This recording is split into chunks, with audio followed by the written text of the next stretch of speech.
మనం ఈ లోకంలో బ్రతుకుతున్నప్పుడు ఎన్నో పోరాటాలు, ఎన్నో శోధనలు, ఎన్నో శత్రుభయం కూడా ఉండొచ్చు.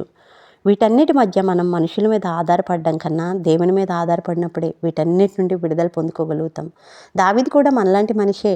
కానీ తన మామయ్య అంటే సొంత పిల్లనిచ్చిన మామే తనని చంపాలనుకునేటప్పుడు ఇంకా తను ఎక్కడికి వెళ్ళిపోవాలో తెలియక అరణ్యంలోకి పారిపోతున్నాడు. అయినా కూడా తను ఒంటరిగా వెళ్ళట్లేదు. దేవుడిని వేడుకుంటూ వెళ్తున్నాడు. దేవా నన్ను కరుణించుం దేవా, ఈ ఆపద తొలగిపో వరకు నీ రెక్కల నీడలో నన్ను భద్రపరచుం దేవా అని అడిగాడు. అలా అడిగిన వెంటనే దేవుడు ఎంత గొప్ప అద్భుతం చేశాడంటే, ఈ కీర్తన మొదట్లో ఎంతో దుఃఖంతో ప్రార్థించాడు, భయంతో ప్రార్థించాడు, తనలో వేదన ఉంది.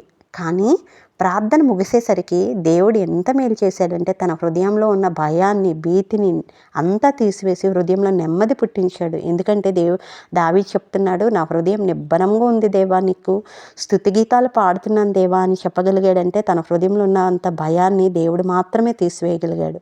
ఈ లోకంలో కూడా మనకు అలాంటి సమస్యలు, శత్రుభయం ఉండొచ్చు. కానీ మనం మనుషుల మీద కాదు, దేవుని మీదే ఆధారపడాలి. అప్పుడే మనం విడుదల